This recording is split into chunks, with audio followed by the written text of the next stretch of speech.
So,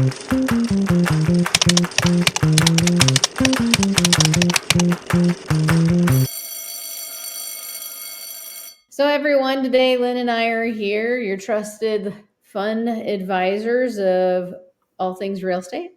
But today we're going to talk about, financing and some of the things that are important and some of the scary stories that we've come across. And as a lender, I can tell you some of the crazy things, or I don't even know if they're crazy, just some of the things that there's nothing a lender can do that causes delays in closings. Okay.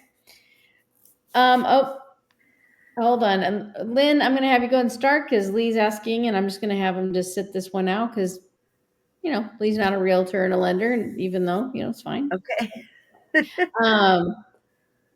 And so, Lynn, let's let you speak about, maybe what's one of the first things that you talk about when you meet somebody, for the first time and going over that.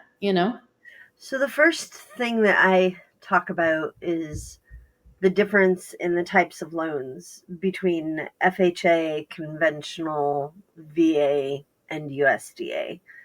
And so really burrowing down and figuring out which loan program is best for the client, that they're most likely going to be using. I don't know their credit score or income to debt ratios or all the fun things that the lenders get to know, but I do get a few basic facts. And I would say, um, explaining to the buyer that when a bank looks at a buyer, not only do they look at the buyer for buying the home, but then they also look at the home itself to make sure that the home qualifies for the type of financing that the bank is going to be using. And each of those programs have different qualifications as to what they will accept. So that's where I start. Well, I'm going to jump in and just give you a great example of this. And seriously, and you know this, Lynn, I think people get on Google and think Google tells them everything, right? And yet it does not explain your specific situation. Google has no idea what that is, right? I have this client who is through the loan process right now, and she is buying a house she's renting. So there's really no realtors involved. Okay. So fair enough. But I have explained it to her many times, right? But this is my third time this year that this person has to go FHA, okay? And it doesn't matter if it's FHA, whatever program, but she doesn't trust the banks. This is my third time this year that they don't trust banks, and they have kept all of their money, like seriously, one under their bed and the other one's in safes. Okay, well, that doesn't work to get, you have to have your money seasoned. So that's a big deal. So if anyone's watching this, please put your money into a bank. And when And you say seasoned, Carrie, for those who are watching who maybe don't know what that means. well, let's just say you have 100 grand, but I'm going to ask you for 2 months of bank statements. I don't want to see 100 grand just pop into your bank account in those 2 months. There's just So, the money laundering rules and things like that. Everything has to be sourced. And if you had 100 grand just put in, it has to be from something you just did, basically. Like you just closed and sold a house. Okay, that's okay. But you can't say that, I got $10,000 2 years ago and I put it underneath my bed. It doesn't work that way. It has to be sitting into your account at least a good 60 days to source it out. But like you said about the house being qualified, well, under FHA, they have an appraisal, right? And they have their own set of guidelines for what that house has to pass for. Well, I had previously asked her, is your house in good condition? And I explained to her, this appraiser is going to point things out, right? Well, he pointed out a couple things. There's a couple of bits. It's not a lot, but a little bit of citing here and there. And she totally didn't get it and was, she's like, well, I'm not doing that for the seller. And I'm like, this has nothing to do with the seller. This has everything to do with your loan. And those items, just so everyone understands, have to be fixed. Otherwise, your loan will not close. You will not close on that house. Now, Lynn will probably tell you, and I'll tell you this. I mean, if there is a realtor involved, of course, that's from your home inspection. That some of those items we fix, but the appraiser still comes out and does their own. And then those items will have to be fixed. Now, of course, if you have a great realtor and sellers are, decent human beings and they understand what program you have as well, you'll figure out a way to get those items fixed in enough time for closing. And a good buyer's agent should be able to point out most of, not all, but most of the things that, especially if you're going FHA or VA, they should be able to point out as you're walking through the house. These are things that the appraiser is most likely going to point out and most likely going to require to be taken care of prior to close. I had a client in a multiple offer situation last year where their financing was, I can't remember if it was FHA or VA, but we knew that there were going to be certain repairs required. And so we talked about what those repairs were, and my client felt very comfortable. There was some peeling paint around the window seals and little things like that. And my client was like, I can do that. I got a paintbrush, I got a scraper, I can handle that. So we wrote in that up to a certain dollar amount that my client would take care of those repairs themselves. And so they were able to beat out other offers because he was so willing to accommodate. Yeah. So again, and when it comes to financing a home, right? As I've said before, and I'll say it again, yes, you can go to meet a realtor, but I don't know how many people go meet a realtor and then just find out what they're looking at. They can't qualify for it. They don't want to qualify for it because the payment's so big, right? They're like, wait a minute, that's way more than I thought. And the sad part about that is because they don't print maybe their payment on the big sites like Zillow or where, right? A lot of those put in predetermined down payments like 20%. And if you're not putting 20% down, that payment's nowhere close to what you're sitting there looking at. So They also oftentimes assume the highest credit score. they do. They do. Even the rate sheets I get, they're based upon like 800 score, 20% down, and that's how you get the best rate.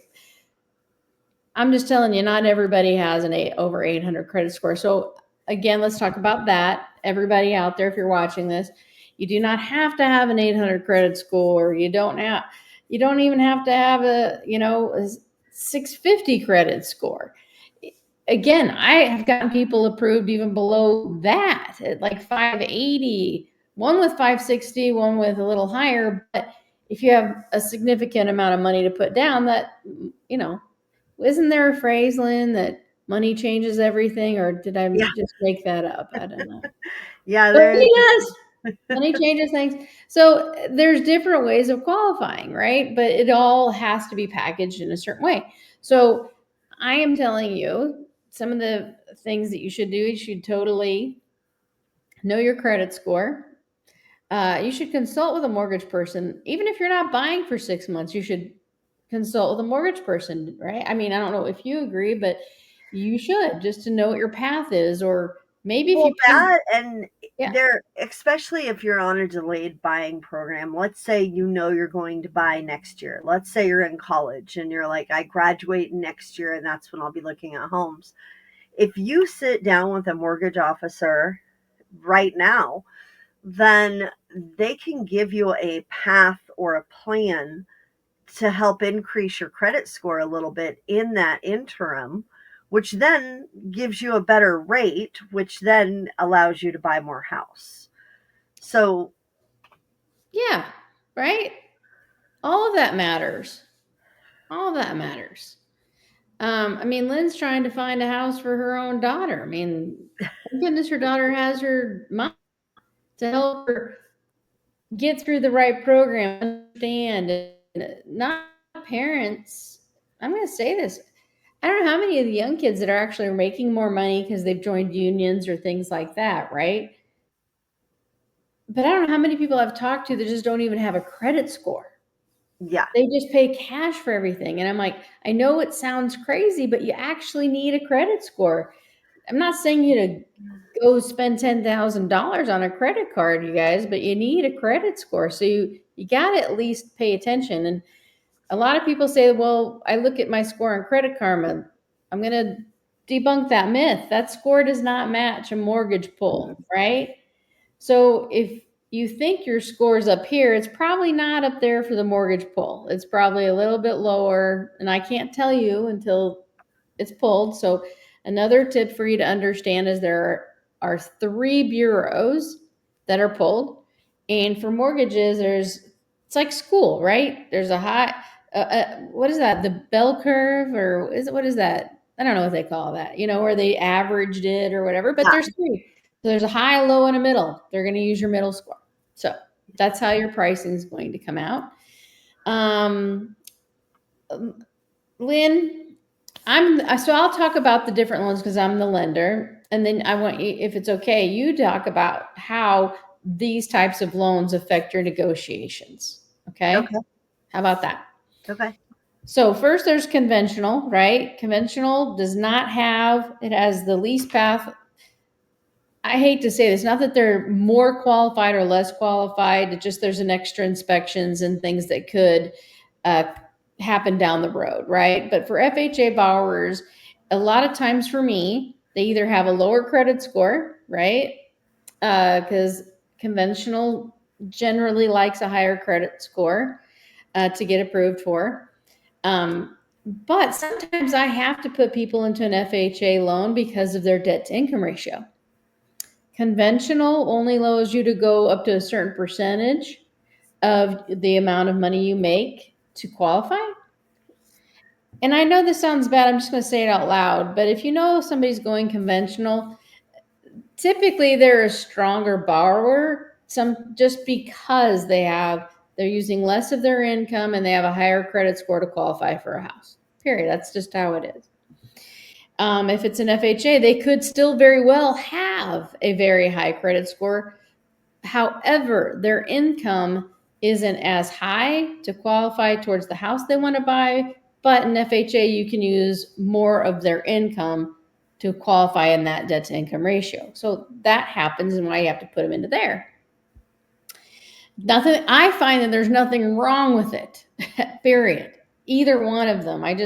I'll let Lynn talk about the negotiating side. Then there's the VA loan, which is awesome, but you do have to be a veteran, right? And that's a zero money down, and you do not have to have perfect credit scores for those either. They will evaluate your credit for approval and things like that, but again, that's for veterans and it's zero down. So of course, that's awesome. There's USDA loans. Well, that's a you have to be in a rural environment, and that is a zero down. But let me just explain something to everyone. They have one of the hardest debt to income ratios for qualifications. So if you think you can just go waltz over there, you have to make sure that seriously that you make enough money towards that debt to income ratio and they ask everything. They even will funny story. They will even ask you where your baby, if you get paid babysitting money for a day just because you watch someone's kid, they're going to make you write a letter of explanation as to will that money continue. So if you're going USDA, don't get mad at a lender or your realtor. They will literally ask you tons of questions. And then there are, of course, some state programs for first-time home buyers. And there's different first-time home buyers for each one of those programs, but they really affect, the amount of money down typically, right? And of course, then there's bank statement loans for people who are self-employed. If you write everything off and show you have, literally, if you don't pay taxes on the money, I can't count your income. Okay. So if you made 100,000, but you wrote off 80,000, it looks like you only made 20 grand. That's pretty tough to qualify for a house. But you can do a bank statement loan. Your interest rate is going to be a little higher, but they're going to take your bank statements add up all your income and then take a preset percentage of what those expenses would be so you can qualify for more of a home. But that's just what it is. You either give the IRS a whole bunch of money or you pay a higher interest rate. That's just the way that's going to go. There's ITINs for people, there's just no doc loans. There's just different types, but most of the time, those first few ones are the ones we talk about: FHA, VA, conventional. Those are pretty much the standard that we normally see. So Lynn, in knowing that, and people, in just my biggest thing I would like to tell people, you do not have to have 20% down. That's not a thing. It could be 0 to 20. It's up to you.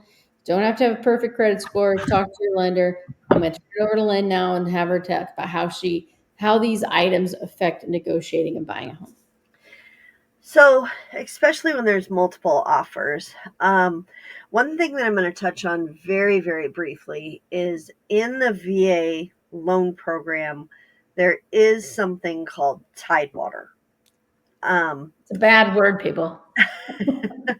And I'm going to bring this up because I've dealt with this a few times. I'm going to give an example from several years ago. I was working with a client who at the time was the brigadier general at the Hawaii base, and he was moving here. And so I helped him buy a house, and we did everything remotely. And he had his appraisal done on a VA loan, and the appraiser had the information completely wrong. Number of bedrooms was wrong, square footage was wrong, number of garage was like wrong. And so you would think in your mind that they would fix that and increase the value. The how they appraised the house under value of what his offer was. And he had a walkout. So for those of you who don't know, a walkout means you can walk out into the basement, into the yard. It's usually a very desirable floor plan. It means that you have an upper level deck and then you have a lower level patio. The Quick house, side note, hate to interrupt, just if anyone's watching this, we do a new construction webinar. So cover that kind of stuff. So if you want to learn more, yeah. go on. Sorry, I'll throw So that in. the house couple doors down had sold during the time of the appraisal, and it was one of the comparables that the appraiser used. That house was, I think, I'm going to go from memory here because it was a few years ago. I think it was like 500 square feet smaller. It was not a walkout. It did not have the third car garage. It did not have the extra bedroom. There were a lot of amenities and upgrades that it did not have. And according to the appraiser, that house was worth more money than the house that my client was buying. And once a Tidewater was called, even though we contested it, we couldn't get anything changed. That's And crazy. that's the way it is. They don't have to change anything on a Tidewater. They can simply say, we're sticking to the official report. We're not changing anything. Deal with it. They can do that with any appraisal on any loan, though. They don't call it Yes, but Tidewater. it's They just easier if it's. loan. It, I have found that with FHA, you can contest it ultimately through the bank. With a VA, when Tidewater is called, um, it's much more difficult. Maybe it's different now because this was several years ago. But I presented my client with the same information that I gave to the appraiser. And my client basically said that appraiser is crazy. The house is worth what we offered. I'm going to pay cash for the difference. And he closed. So, you know, as a seller, I think that makes it harder to sometimes get VA loans accepted, the difficulty in contesting wrong information. And I do think that there are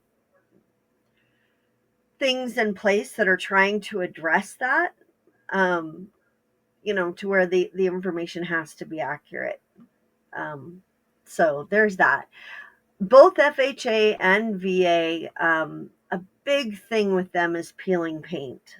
So It we is. live in the Midwest. We have Mhm. harsh winters. We have hot summers.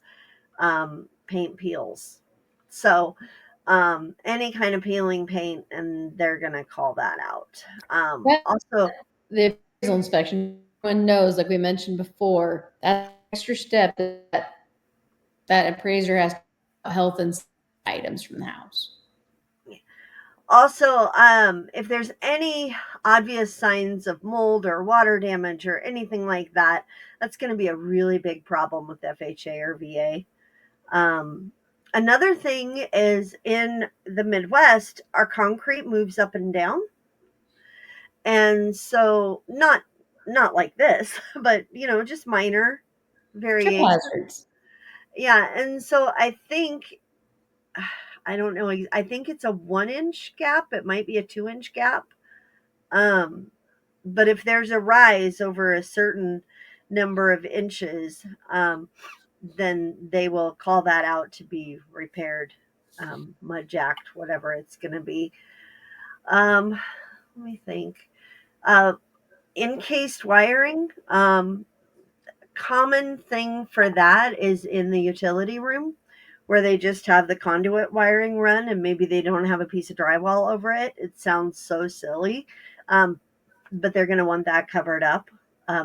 It's in its cable, so, but those are some of the things that FHA and VA are really going to have issues with. Windows have to open. They have to be in good repair. They can't be broken. And sometimes a roof will be called out. So Well, yeah. I yeah. mean, and those are just some of the things, right? Those are just, uh, I would say on general, I mean, about what? What do you think? We've done this for a super long time. 90, I'm going to go as high as 98%. The only things I typically have seen get pulled out because it's just common is what you said, the peeling paint and the trip hazard. You know, I haven't, I haven't seen much of anything else. I have on a conventional loan one time. I didn't even know they'd do it. They called out like a whole freaking 5 pages, but they saw the foundation had some repair needing work and large trip hazards. And I couldn't believe it. Those got pulled out on a conventional. That doesn't even typically happen. But yeah, 98% of the time, I would say that that's about what gets pulled out. But sellers, wouldn't you say that sellers are just afraid of what's going to get pulled out, even though we know it's not going to be that big of a deal?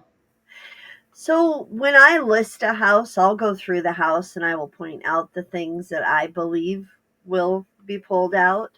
But yes, in a competing offer situation, especially if you are a seller and you have 5 or 6 offers that you are looking at all at the same time, and one is cash and one is conventional, and the other four are FHA and VA, um, there's definitely more risk in what the appraiser is going to call out. Now, with that being said, there are things that buyer's agents can do to really give their clients a leg up. And so, that would be something that we would talk about in our buyer consult. Once you sign a broker buyer agreement, we would kind of give you those tips and tricks. But I've had a lot of situations where my personal buyers who have been FHA and VA have won out over other offers, using some of our tips and tricks. So, Well, that's awesome because yeah. So in saying that, so I would tell you that a lot of people, I'm just going to say it, a lot of people, uh, maybe it's just me. I watch too much TikTok. I'm just going to say it. But I hear it over and over again that realtors, aren't needed or whatever, right?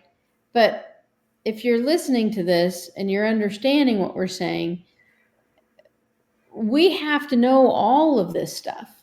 And I can't begin to tell you, as being a lender and a realtor myself, people have no clue. They think they have a clue. They think it's just that easy to open the door and stuff happens, but it doesn't work that way. You have to know everything, right? Before, as much as you possibly can about what program you're doing. What does that buyer have? Is that buyer putting down? Does that buyer need closing costs, right, Lynn? If you don't know all of those things and you write your contract, you could be in a world of hurt at the end, right? Yeah. It wouldn't I've talked be. to other agents who've written contracts for buyers and then later found out that they don't even qualify for the type of loan that they wrote on the contract. And right? How does that even happen? I don't get it. I don't even get it. And or okay, so let's talk about that. So for again, this is about buying and credit and financing, and I'm going to harp on this. I absolutely love when people just walk in and hire the first person they met, or a seller for that matter hires just somebody, but has sellers don't even know what to ask their realtors. A lot of people hire realtors. Why, Lynn? I'm just going to see what you say. Why do sellers pick a certain realtor sometimes? Well, some sellers will pick the least expensive There route, you go. no That's matter what one. that looks at. But What's the I, phrase for that? What's the common old, it's not wives' tale, but you get what you pay for? you get Isn't what you that a phrase? for sure, for Okay, get sure. what you pay for. Okay, Um, go on. What's another one?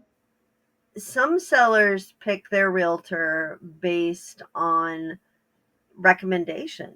I have a lot of clients who work with me based on recommendation for sure. That's probably Um, one of the good ways, but again, a recommendation, hopefully you're getting a recommendation of somebody that they have worked with and done business with, not just because it's a friend of theirs who just got their license. All yeah. right, go ahead.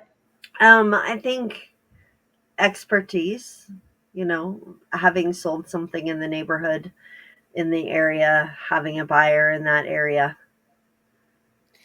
So, how many times, and so Lynn and just so everybody's watching it, have done this for, well, over 20 years. I mean, together, not even together, individually, basically. Um, do you know how many times I walk into listing appointments and I may have won, not because they asked me the right questions, or I may have lost just because they liked that person better in general. Yeah, I And mean, I'm there like, is some, hmm. yeah, yeah, But just because somebody you think you can go have a drink with at the bar does not make them the best person to sell your house. So I'm not even saying, because, and I'm saying this out, I hate to say it out loud. I don't know why I feel guilty by it, but chances are a lot of these people I'm never going to know or meet ever, right? But my thing is ask them to show them, like, a portfolio of what they've sold, right? Ask them how their photos looked. Ask them what their success has been. Have they, you know what I'm saying? Are they surviving in a down market? We all know what it's not even an 80-20 rule. You know what the 80-20 rule is, right, Lynn? yeah, Yeah, everybody knows. I think for the most part, in life in general, 80% of the work is done by 20%, right? But in real estate, it's worse than that. It seriously, it's more like 90-10. 10% of it is done, most of the real estate transaction is done by the top 10% people. So, for sure.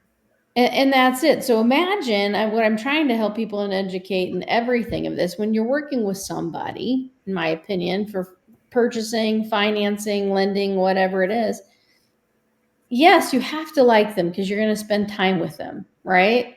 But on top of it, and I'm saying this truthfully because a lawyer before and had to fire one, even though they were quite capable, I couldn't stand talking to the person. So I'm just saying, make sure you see their portfolio, you ask them questions, and that they are actually selling and doing those items. Or do you agree or 100%. And I do know that we wanted to keep this right about the half an hour I mark. know we're done. I hate it all day. So, yeah, I would say this is a great spot to wrap it up. And Okay. yeah, I just think that having a strong advocate in your corner, whether you're a buyer or a seller, is key to having this go smoothly for you. And what I tell my clients is this is the second most important decision in your life. The first one being who you're going to spend your life with, right? So, just Yeah. we're here to help. And we are. And again, I'm probably the super passionate one because, yeah, I go a little crazy. But I generally, and I know Lynn's got the biggest heart on the planet. We genuinely care. And yes, we want to help you and join us for our next podcast. And I'll try to be mindful of our 30-minute cap a little better. But reach out to us. We'd love to help you buy, sell a home, or get your mortgage or answer any questions. And again, have a good one. Look up Bye. Go Realty. Bye.